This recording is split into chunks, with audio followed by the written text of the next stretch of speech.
Hello, आदाब। चलती रहेगी जिंदगी में आपका इस्तकबाल करते हैं। मैं हूं आपके साथ सना फारिस। जिंदगी आगे की तरफ बढ़ रही है, तमाम चीजें पटरी पर लौट रही हैं, लेकिन हमें उस दौर को भी याद रखना है जिसमें हमने बहुत सारे लोगों को, अपनों को खोया, और अपनों को खोने के बीच इंसानियत की जिंदा मिसालें देखी गई। बहुत सारे समाजी कारकुनान जिन्होंने अपना सब कुछ छोड़कर सड़क पर निकले और लोगों की मदद के लिए उन्होंने आवाज़ उठाई। ना सिर्फ आवाज़ उठाई बल्कि हाथ भी बढ़ाए। तो ऐसे ही कई शख्सियात से हम आपको मिलाते रहे हैं जिनसे आप ये सीख पाते हैं कि ज़िंदगी में कुछ हो ना हो, मदद का हाथ ज़रूर बढ़ाना चाहिए। चाहे आपके पास 100 रुपये हैं तो 2 रुपये आप किसी की मदद कर सकते हैं। ऐसा नहीं कि आपके पास पैसे हों तभी आप मदद का हाथ बढ़ा सकते हैं। कई बार जिंदगी में छोटे छोटे वाकयात ऐसे होते हैं जहां पर आप किसी को सपोर्ट करके, ना वो माशी तौर पर ही सपोर्ट नहीं होता, मदद नहीं होता, आप किसी भी तरीके की उन्हें मदद दे सकते हैं। लिहाजा ये कहा जा सकता है कि जिंदगी आपको हर दिन ये मौके फराहम करती है कि आप दूसरों की ढाल बन सके।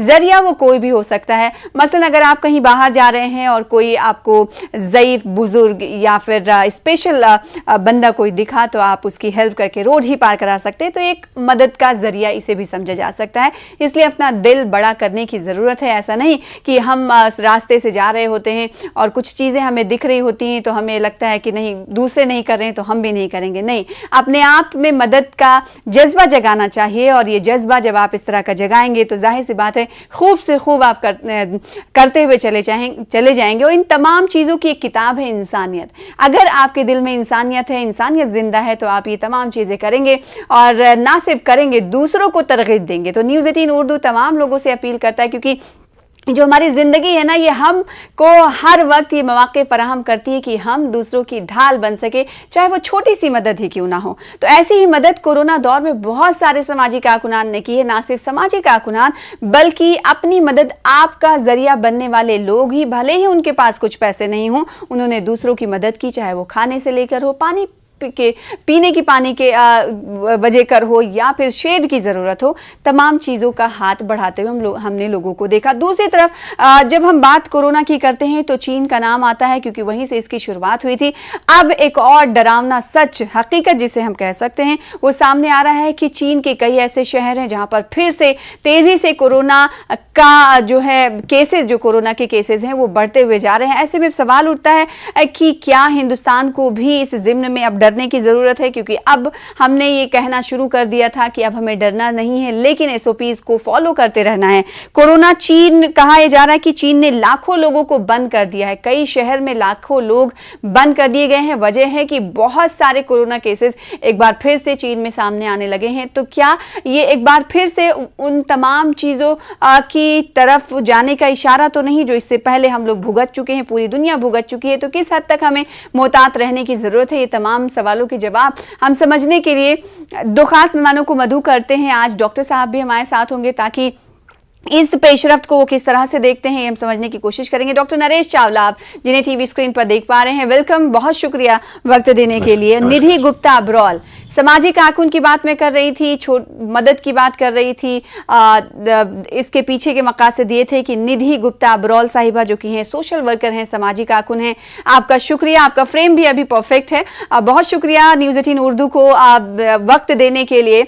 सबसे पहले मैं निधि साहिबा आपके पास आना चाहूँगी, क्योंकि जाहिर सी बात है ये जो मदद का हाथ आपने बढ़ाया होगा, ये सिर्फ कोरोना दौर में नहीं बढ़ाया होगा, इससे पहले से ही आप लोगों की ढाल बनकर सामने आती रही होंगी। तो मैं ये जानना चाहती हूँ कि ये जज्बा आपको कब मिला कि आप इस फील्ड में जाएं? क्या आपने पढ़ाई भी इसी से रिलेटेड की, एमएसडब्ल्यू किया है, या फिर आपको नहीं लगा कि नहीं, इंसानियत की ढाल, इंसानियत के मशल को आगे बढ़ाना है और किसी के लिए ढाल बनना है, लिहाजा आपने ये समाजी फलाह बहबूद का काम शुरू किया? निधि। हाँ जी मैम, मैं बहुत देर से ये चीजें करती थी। मैंने पढ़ाई तो इसमें नहीं की है, बट ये बहुत देर से मैं ये सब चीजें कर रही थी। बट जैसे जैसे मैं करती जा रही थी तो उसके बाद बहुत सारे लोग मेरे साथ जुड़ना शुरू हुए। तो जैसे ही जुड़ना शुरू हुए तो वैसे फिर बहुत सारे लोगों ने मुझे फंड्स देना भी शुरू किए। फिर मुझे इसको लगा कि मुझे इस मिशन को थोड़ा सा और आगे लेके जाना है। फिर उसके बाद हमने देखा कि कोरोना की वेव्स आ चुकी हैं, तो मैंने अपने आप को बोल्डली अपना घर बिना देखे, अपने बच्चे थे मेरे छोटे, उनको भी मतलब इतना नहीं देखा, कि मुझे लगा कि नहीं, मुझे समाज के लिए कुछ करना है, मुझे आगे बढ़कर लोगों की सहायता करनी है। जिस टाइम सब मार्केट्स बंद रहती थी, लोगों को खाने की बहुत तंगी आ रही थी, तो मैंने उस टाइम बढ़ चढ़कर लोगों की सेवा करने का प्रण लिया और मैंने बहुत अच्छे से इस चीजों को निभाया। और आज 3 साल हो गए हैं, हम रोज इस सेवा को कॉन्टिन्यूसली डे नाइट कर रहे हैं। हाँ, यानी आपने कोरोना के पहले से इसकी शुरुआत की। अगर ईयर इसकी शुरुआत की माने तो क्या था, कौन से ईयर से हाँ मैम, मैं 2016 से ये सब चीजें कर रही थी। उससे पहले भी बहुत देर से कर रही थी, लेकिन बहुत छोटे छोटे लेवल्स पे मैं करती रहती थी। लेकिन 2016-17 से थोड़ा सा मिशन और बड़ा हुआ, फिर कोरोना के टाइम इस मिशन को और बड़ा लेके गई मैं। तो फिर मेरे दिमाग में ये भी आ गया कि हम अपने जम्मू को भूख मुक्त क्यों ना करें। तो मैं उस प्रोजेक्ट के साथ बाहर आई हूँ कि मुझे अपने जम्मू कश्मीर को भूख मुक्त करना है, मुझे हंगर फ्री जम्मू कश्मीर करना है। और इसीलिए न्यूज़ 18 उर्दू के अबर पे जो नाज़रीन इस वक्त देख रहे होंगे, वो हंगर फ्री जम्मू के पीछे मकसद क्या है, इससे जुड़ा हुआ मेरा अगला सवाल आपसे होने वाला था। हालांकि आपने इसकी कुछ जवाब दिए हैं, हम आपसे कई और तरह की बातें हम करेंगे। एक और खास मेहमान डॉक्टर नरेश चावला साहब हमारे साथ जुड़े हैं, उनका रुख कर लेते हैं। डॉक्टर नरेश जी, क्योंकि हमने ये देखा है कि अभी जैसा कि हिंदुस्तान में बहुत कम केसेस अब आ रहे हैं, लोग जो है अपनी दिनचर्या मामूलात जिंदगी की शुरुआत दोबारा बहुत पहले ही कर चुके हैं।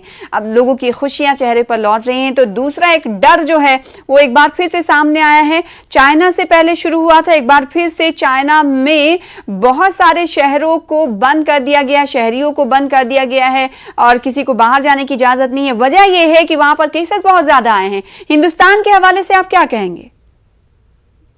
सना, इसमें कोई सच नहीं है कि हम कोरोना की 3 लहरें देख चुके हैं। जो आखिरी लहर थी, जो कि जनवरी में आई थी, वो काफ़ी कमज़ोर सी लहर थी और बहुत जल्दी से निपट भी गई। Cases have come back to very few cases if at all. और लोग बाग, पूरा प्रशासन ऑल अक्रॉस इंडिया, हर शहर में, हर स्टेट में सब कुछ खोला जा चुका है। Social life, schools, colleges, offices, everything has been opened. अब आप कहेंगे कि ये डर न केवल अब हमें आज पता चला है, आज से कुछ हफ्ते पहले एक IIT कानपुर के प्रोफेसर ने भी ऐसा ही कोई ऐलान किया था कि शायद जून में कोई वेव दोबारा आ सकती है। जहां तक आपने वास्ता दिया चाइना का, चाइना के शेंजॉन शहर में तकरीबन 1.6 करोड़ लोग रहते हैं। वहां तकरीबन 350-400 केस पाए गए। लेकिन चूंकि आप जानती हैं कि चाइना में हर चीज़ की सख्ती ज़्यादा की जाती है, तो उन्होंने पूरा शहर लॉकडाउन कर दिया। लेकिन उसके एकदम बाहर हांगकांग में आज भी अच्छे खासे केस हो रहे हैं और इसको कंट्रोल नहीं कर पाए। आप कहेंगे कि इसका हमारे देश पे क्या बियरिंग हो सकती है? तो देखिए, जो ये वायरस है कोरोना, हम पहले भी कहते आए हैं, ये बहुत ही तेजी से अपने आप को म्यूटेट करता है, बदलता है। जो चाइना में अभी भी वायरस चल रहा है, वो ओमाइक्रॉन ही चल रहा है, जो कि हमारे देश में आज से 1.5-2 महीने पहले चल रहा था। तो आज भी मैं कहूंगा, जहां तक प्रशासन और सरकारों ने काम करना था, अपना काम कर दिया। उन्होंने खोल दी इकॉनमी, पूरा सब कुछ खोल दिया। तो उससे कुछ फायदे तो जरूर होंगे, लेकिन हमारे देशवासी उससे एक कदम आगे वाले हैं। वो क्या करते हैं, वो भूल जाते हैं कि पहले कुछ हुआ था और आगे कुछ हो सकता है। तो ये मेरे हिसाब से इस बिहेवियर को आपके चैनल के थ्रू आपके दर्शकों को मैं कहना पसंद करूंगा, kindly corona is not as yet over. लोग कहेंगे डॉक्टर साहब कब तक ये चलता रहेगा? तो मैं कहता हूं, मैं पहले भी कहता आया हूं, आप जो इस शैली को, इस बिहेवियर को अपना लीजिएगा, कोई बुराई नहीं है। इससे आप प्रदूषण से बचेंगे, मास्क पहनिए, सोशल डिस्टेंसिंग कीजिएगा, हैंड वॉशिंग, ये अच्छी आदतें हैं। इसको हम अगर शिष्टाचार की अच्छी आदतें कहें तो कोई बुराई नहीं है। लेकिन अब हमें नहीं मालूम कि how serious is the new threat, but ये बात सच है कि कुछ ना कुछ खतरा है। वो कितना आगे सामने आएगा, ये तो आने वाले समय बताएगा। तो देशवासियों को मैं एक ही ऐलान करूंगा कि मेहरबानी करके आप अपना कोरोना एप्रोप्रिएट बिहेवियर आज भी फॉलो कीजिएगा, जारी रखें। कोई दवाएं नहीं होती। अगर आपने छोड़ दिया है तो उसे फिर से अपनाएं, क्योंकि दूसरे मुल्कों से अभी आहट सुनाई देने लगी है और ये आहट अच्छी नहीं है, जिसको लेकर आपको कमर, कुर्सी की पेटी जो है बांधे रखनी है। छोटे से ब्रेक के लिए रुकेंगे, ब्रेक के बाद जल्द लौटेंगे। निधि साहिबा से भी बातचीत करेंगे और साथ ही साथ डॉक्टर नरेश चावला साहब से भी बात करेंगे। चलती रहेगी जिंदगी में छोटा सा ब्रेक, ब्रेक के बाद जल्द लौटेंगे।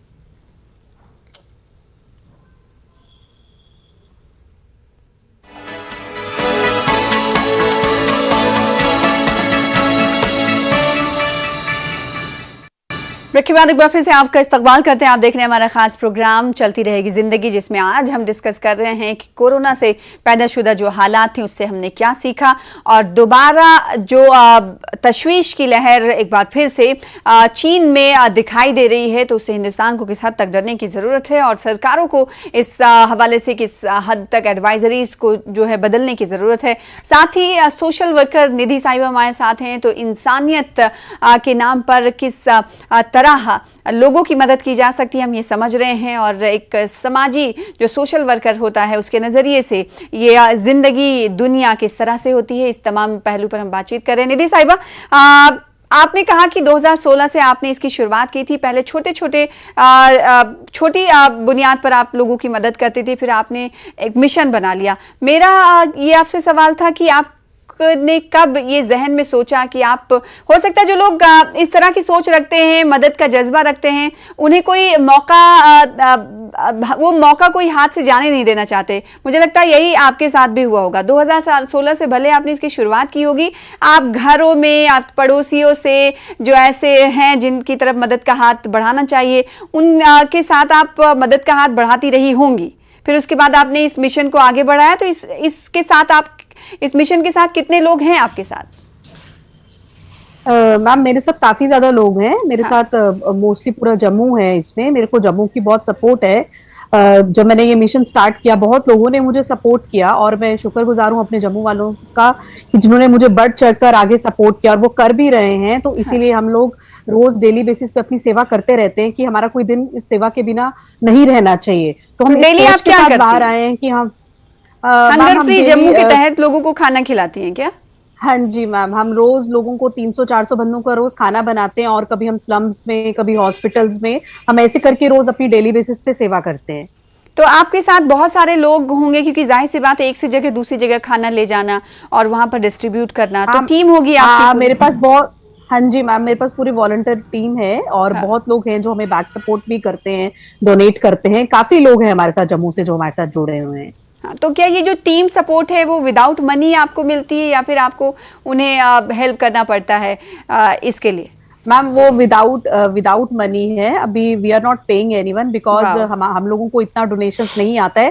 काफी चीजें तो मुझे अपनी पॉकेट से भी करनी पड़ती हैं, जिसकी परवाह मैं नहीं करती हूँ, क्योंकि मुझे, अगर मैं सेवा के लिए बाहर निकली हूँ तो मैं भगवान से यही मांगती हूँ कि वो मुझे बस देते जाएं और मैं आगे बढ़ती जाऊँ इस चीजों में। तो मैं परवाह नहीं करती हूँ कि मुझे अपनी जेब से भी लगाने हैं, तो मैं हमेशा सेवा के लिए आगे रहती हूँ। जी, तो प्रॉपर आपने मिशन ये कब से शुरू किया? मतलब लॉकडाउन से ही आपने ये मिशन शुरू किया कि माइग्रेंट्स को आप खाना खिलाएंगे, शायद, अगर मैं सही हूं तो? हाँ मैम, मेरे को 3 साल हो गए हैं कि जब मेरे साथ बहुत सारे लोग जुड़ना शुरू हुए तो मुझे बहुत अच्छा लगा। तो मैंने इस मिशन को बड़ा कर लिया, और मैंने सोचा कि मैं इस मिशन को क्यों ना अपने जम्मू को भूख मुक्त किया जाए और अपने जम्मू को हंगर फ्री किया जाए, क्योंकि ये चीजें बहुत देर से चली आ रही हैं कि हम अपने देश को अभी तक भूख मुक्त नहीं कर पाए। बहुत सारे लोग हैं जो रात का खाना खाए बिना सो जाते हैं। तो मुझे बस यही चीजें दिखी, बहुत ज्यादा दिखी, तो मुझे लगा क्यों ना पहले हम अपने जम्मू से स्टार्ट करें, फिर उसके बाद हम आहिस्ता आहिस्ता आगे बढ़ें। ठीक है।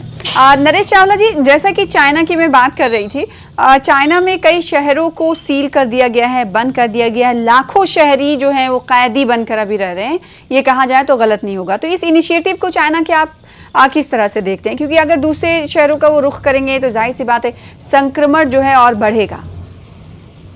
देखिए, चाइना में हमेशा एक बहुत ही स्ट्रिक्ट पॉलिसी अडॉप्ट की जाती है। तो अभी तक जो मेरी जानकारी है, वो शेंजन नाम का एक शहर है जिसमें 1.6 करोड़ लोग रहते हैं। अभी तक सिर्फ एक ही शहर बंद किया गया है।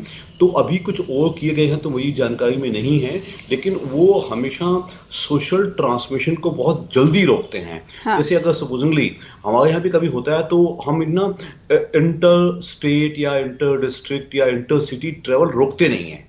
वो तो हम, उससे क्या होता है, फैलता। आपने देखा होगा तीनों वेव्स में हुआ है हमारे साथ ये। तीनों वेव्स में कभी भी सिर्फ फर्स्ट वेव में जब बहुत ज्यादा बढ़ने लगता है फिर ये इंटरस्टेट पाबंदियां लगाई जाती हैं। तो मेरे विचार में ये कोई बुरी चीज नहीं है, बिकॉज अगर चीज को, बुराई को छोटे में कंट्रोल कर लिया जाए तो ये बहुत अच्छा है। जहां तक लॉकडाउन इज ए लॉकडाउन, इसको कैद कहा जाए या ना कहा जाए, It is a lockdown because you cannot travel outside. You have to stay लेकिन indoors. हम सबको याद है कि वुहान में भी ऐसा हुआ था, बंद कर दिया गया था, लेकिन उसके बावजूद भी स्प्रेड हुआ था पूरी दुनिया में, ये वायरस फैल गया था। तो अभी फिर से उन्होंने यही स्ट्रेटजी अपनाई है, लेकिन फिर भी खतरे की घंटी तो है। Lockdown is the only most effective measure. अगर देखा जाए तो लॉकडाउन को एक बहुत ही इफेक्टिव मीन्स माना जाता है। उससे चीज को वहीं का भी बंद कर दिया। आपको याद होगा कि हमारे देश में मार्च अप्रैल में जब पहला लॉकडाउन 2020 में लगा था तो हमने भी ये स्ट्रेटजी अपनाई थी। हमारा लॉकडाउन बहुत ही सख्त था। इसको मैं हमेशा मिलिट्री टाइप ऑफ लॉकडाउन कहता हूँ। दूसरी बारी में जो लॉकडाउन लगा था वो इतना इफेक्टिव नहीं था, उसके बावजूद भी बीमारी फैलती चली गई थी। तो पहला लॉकडाउन हमारा था जिसको हम सख्ती वाला लॉकडाउन कहेंगे। तो आई थिंक चाइना की ये स्ट्रेटजी शायद गलत नहीं है, ये बहुत ठीक है कि इन्फेक्शन को कंटेन करने के लिए वहीं का वहीं रुक जाए, दूसरे शहरों में ना फैले। I think is a very very effective means. तो अब देखने की बात है कि ये जो डर है ये हमारे देश में जून के आसपास आंका जा रहा है। अब ये कितनी सच्चाई होने वाली है, तो मैं तो ये कहूँगा कि सिर्फ ये बातचीत ही रह जाए, कुछ ऐसा ना हो। उसके लिए हम सब देशवासियों को अभी से फॉलो करना, कोरोना प्रिपेयर्ड बिहेवियर फॉलो करना चाहिए। अब जो होगा या नहीं होगा वो तो आने वाला समय बता पाएगा। बिल्कुल, एक बार फिर से रुख कर लेते सोशल वर्कर निधि गुप्ता साहिबा का, जो हमारे साथ जुड़ी हुई, ये लोगों की मदद करती हैं और एक मुहिम, इन्होंने एक मिशन शुरू की है जिसका नाम है हंगर फ्री जम्मू। उसके तहत लोगों को खाना खिलाती हैं। 200 से 300 लोग होते हैं जिन्हें इनकी टीम की तरफ से खाना खिलाया जाता है। मैंने कॉज समझना चाहा था निधि साहिबा कि आपको कौन सी ऐसी चीज थी जिसने इस मदद की तरफ आगे पुश किया, वो पहला थॉट आप मुझे बताइएगा। मैम वो थॉट यही था कि जब मैंने देखा लॉकडाउन के दौरान मतलब बहुत ज्यादा लोगों को खाने में बहुत तंगी हो रही है। लोग ऐसे लोग भी देखे जो मिडिल क्लास फैमिलीज के लोग भी थे, उन्होंने भी काफी प्रॉब्लम्स फेस की। मतलब कई बार तो मुझे कॉल्स आना शुरू हो गई कि मैम हम आपसे बहुत चोरी में सामान लेना चाहते हैं, क्योंकि उनको ये लगता था कि हम सबके सामने खाना लेंगे तो अच्छा नहीं लगता। तो बहुत चीजें ऐसी थी जो मतलब मुझे बढ़ चढ़कर आगे आने के लिए उन्होंने बहुत मतलब मुझे फील हुआ कि यार मतलब खाना तो बहुत एक बेसिक चीज है। अगर आप खाना नहीं खाओगे तो आप अपना समय तो वैसे भी नहीं निकाल सकते, क्योंकि अगर दिन में हम एक टाइम भी पेट भर खाना खा ले तो शायद हम अपना जीवन अच्छे से निकाल पाएंगे। लेकिन यही चीजें कुछ थी छोटी छोटी, जब बहुत लोग सड़कों पर आ गए, बहुत लोगों को हॉस्पिटल्स में बहुत तंगी हुई, जब लोग अपने कोरोना से जूझ रहे थे तो काफी लोगों को इतनी मुश्किल हुई कि लोगों पेशेंट्स के साथ जो अटेंडेंट्स थे उन्होंने भी काफी प्रॉब्लम। और ऐसे वक्त में आपको डर नहीं लगा क्या, क्योंकि सभी लोग घर में बंद हो रहे थे, कोरोना का भी डर लग रहा था, और ऐसे वक्त में बाहर निकलना बड़ा बहादुरी का काम था, और अपने आप को और आपकी फैमिली भी है जैसा कि आपने जिक्र किया, तो आप कैसे मैनेज करती थी? क्या डर नहीं लगा कि बाहर जाएंगी तो आपको भी कोरोना हो जाएगा? लेकिन आपने लोगों की मदद की तरफ कदम बढ़ाया, कैसे? नहीं, मैं मुझे उस टाइम तो बिल्कुल डर नहीं लगा, और मैं खुद कुक करती थी। हमारे साथ वॉलंटरी टीम थी, हम कम से कम ज्यादा नहीं तो 3 से 4 हजार लोगों का रोज खाना खुद बनाते थे। और हमने एक मिशन सेट किया था कि हम रोज शाम को 5 बजे जम्मू के बहुत बड़े हॉस्पिटल जीएमसी में खाना लेके जाते। तो मुझे कभी डर ही नहीं लगा। लेकिन घर वालों को बहुत डर लगता था कि तुम लोग निकल जाते हो, बच्चे भी हैं, तो तुम्हें क्या डर नहीं लग रहा? तो मैंने उनको यही बोला था कि आप मुझे बस रोकिए मत, मुझे डर नहीं लगता। अच्छा, तो बहुत सारे ऐसे लोग होते हैं जिन्हें घर के लोगों का खाना बनाना ये हैक्टिक लगता है, और आप जो है 200-300 लोगों का खाना या 2 से 3 हजार लोगों का खाना बनाती थी, तो हैक्टिक नहीं लगता? कैसे कर पाती हैं आप? मैम उस टाइम तो बिल्कुल हेक्टिक नहीं लगा। ये कुछ ईश्वर की कृपा थी जो हमसे वो करवाना चाहते थे, तो हमने बहुत खुशी से ये टाइम निकाला, और हमने कभी ये नहीं सोचा कि हमें कुछ होगा। हम सिर्फ भगवान का नाम लेते थे, खाना बनाते थे और लेके चले जाते थे। पहले तो हमने अपनी गाड़ी से लेना शुरू किया। जब हम अपनी गाड़ी में सामान, वो इतने बर्तन उठा के गाड़ी में बहुत मुश्किल हो गया लेना, फिर हमने अपना एक ऑटो भी हायर किया जिसमें हम लेके जाते थे। तो बहुत अच्छा लगता था, बहुत ब्लेसिंग्स मिलती थी, बहुत अच्छा भी लगता था कि देखो हम किसी के काम आ पा रहे हैं। वो टाइम अगर हम वेस्ट कर देते, वो दुआओं का वक्त था, इसे कहा जा सकता है, क्योंकि डॉक्टर नरेश चावला जैसे डॉक्टर्स ने लोगों की उस वक्त में मदद की थी, ऐसे ही सोशल वर्कर थे जो बिना किसी भेदभाव के, हंगर हैज नो रिलीजन जैसा कि हम जानते हैं, भूख का कोई मजहब नहीं होता, इन तमाम चीजों में ये लोग आगे बढ़ चढ़ कर आए। तो ऐसे में कहा जा सकता है कि हिंदू मुस्लिम, जात पात, धर्म, मजहब, इन तमाम चीजों की जो लड़ाई है वो भूख पर आकर खत्म हो जाती है। डॉक्टर हाँ जी नरेश मैम, चावला। हाँ जी। यस यस, आपने बिल्कुल ठीक कहा। जैसा कि निधि गुप्ता अब्रॉड कह रही हैं, इवन मुझे अच्छी तरह याद है कि जो फर्स्ट वेव आई थी उस टाइम आपको पता होगा कि एकदम सब कुछ बंद हो गया था। तो I remember even in Delhi also, मुझे याद है कि हजारों जगहों पे, एक जगह पे नहीं हजारों जगहों पे ऑल अक्रॉस दिल्ली एनजीओज आगे आई थी और उन्होंने खाना एक दिन नहीं, कम से कम 2-3 महीने ही काम चलता रहा था।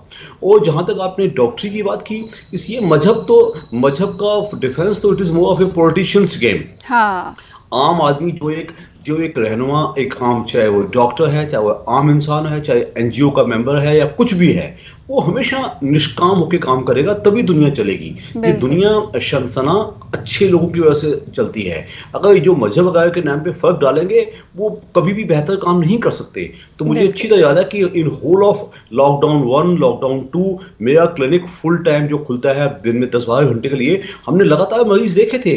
मुझे अच्छी तरह याद है कि हजारों डॉक्टर्स ने अपने क्लिनिक बंद कर दिए थे या वो ऑनलाइन कंसल्टेशन करते थे। बट मैं अपने आप को भी जानता हूँ और मैं काफ़ी और दूसरे भी डॉक्टर्स क्लिनिक्स को जानता हूँ जिन्होंने बाकायदा पेशेंट्स को एग्जामिन भी किया और देखा। जहां तक बात है डरना, डर के आगे जीत है सना जी, डर के आगे जीत है। अगर हम इस डर से डरते रहेंगे तो मुश्किल हो जाता है। तो हमें अपनी प्रिकॉशंस लेनी चाहिए और फिर आगे बढ़ना चाहिए। और ऐसे डॉक्टरों के लिए कहा नहीं गया कि वो जमीन के खुदा हैं, ऐसे ही नहीं कहा गया। और आप तमाम वॉरियर्स को बहुत सलाम, एक बार फिर से सलाम, क्योंकि सभी ने अपने जान पर खेल कर लोगों की मदद की थी। वो ऐसा दौर हमने गुजारा, शायद आने वाली पीढ़ियां उस दर्द को, उस तमाम तस्वीरों को समझ ना पाए, लेकिन जो तस्वीर हैं उससे कहीं ना कहीं वो कनेक्ट कर सकेंगे। निधि साहिबा, मैं आपके पास आऊंगी। अब आप उस वक्त लोगों की मदद से आप खाना बनाती थी, अभी 200-300 लोगों के लिए रोजाना आप खाना बनाती हैं, तो क्या आप खुद बनाती हैं या फिर आपकी टीम बनाती है? डिस्ट्रीब्यूशन के लिए क्या अमल रहता है? आप दूसरे हर जगह नए नए मकाम को चूज करती हैं? मैम, डिस्ट्रीब्यूशन के लिए तो मैं हमेशा खुद जाती हूँ। मतलब वो मैं खुद ही सर्व करती हूँ सोसाइटी को, और मेरे साथ बहुत सारी वॉलंटरी टीम होती है। जैसे कुछ लोग जम्मू के हमारे साथ जुड़े हैं, जब वो डोनेट करते हैं तो हमारी कोशिश यही रहती है कि हम उनको भी आगे लाएं और उनको भी बताएं, क्योंकि बैक सपोर्ट तो सब कर देते हैं, लेकिन सोसाइटी में आगे आना और बढ़ चढ़ के लोगों की मदद करना, इसमें तो मैम कुछ और ही मजा है। जब तक वो चीज आप फील नहीं करोगे तो आपको कभी जिंदगी में पता ही नहीं चलेगा कि आगे आकर सोसाइटी में हेल्प करने से तो इंसान कुछ और ही बन जाता है। हाँ, फिर वो जब आप जाते ना लोगों के बीच, तब आपको पता चलता है कि दुनिया ऐसी है, हमें जो इनायत मिली है, हमें जो चीजें मिली हैं वो बहुत हैं हमारे लिए। फिर आप जो शिकायतें जो करते रहते हैं, हमारे पास ये नहीं, हमारे पास वो नहीं, वो शिकायतें सारी बंद हो जाती हैं। हो सकता है निधि साहिबा आपके साथ भी ऐसा ही हुआ होगा जब आप लोगों से मिलते हो तो। हाँ मैम, शिकायतें तो देखो मैम, इंसान का बहुत बड़ा दिल चाहिए इन सब चीजों को करने के लिए। हाँ। अब ऐसा नहीं है कि अगर आपके पास कुछ नहीं है तो आप सोसाइटी को सर्व नहीं कर सकते। अगर आप एक अच्छी सोच के साथ और एक अच्छे मन के साथ बाहर आ रहे हैं तो भगवान आपके रास्ते खुद बना देते हैं। मुझे नहीं पता चलता कि मेरा कौन सा काम कैसे हो जाता है, लेकिन ईश्वर की कुछ कृपा है। अच्छा, ये बताइए कि कैसे मैनेज करती हैं आप पर्सनल लाइफ, सोशल वर्क, कैसे मैनेज करती हैं दोनों को? मैम, हो जाता है। बस इसमें भी आप यही सोचो कि ईश्वर की कुछ कृपा है, जो सब कुछ हो जाता है। क्योंकि जब मैंने आपको वही कहा ना, जब आप अच्छी सोच के साथ बाहर आते हो, आप अच्छी चीजों के साथ बाहर आते हो, तो भगवान आपके रास्ते खुद बना देते हैं। बिल्कुल, और आपको हिम्मत जो है वो ऊपर से मिलती है, आपको हिम्मत जो है ऊपर वाला फराहम करता है, इसे कहा जा सकता है। बहुत शुक्रिया हमारे साथ जुड़ने के लिए निधि साहिबा, बहुत शुक्रिया नरेश चावला साहब हमारे साथ जुड़ने के लिए, लोगों को एक बार फिर से बताने के लिए कि जो आदतें आपने छोड़ दी हैं उसे दोबारा आप फॉलो करें, अपनी जिंदगी में उसे शामिल करें, उस पर अमलावरी करें। बहुत शुक्रिया आप दोनों का हमारे साथ जुड़ने के लिए। चलती रहेगी जिंदगी में आज के लिए बस इतना ही। देखते रहिए न्यूज़ 18 उर्दू। आदाब।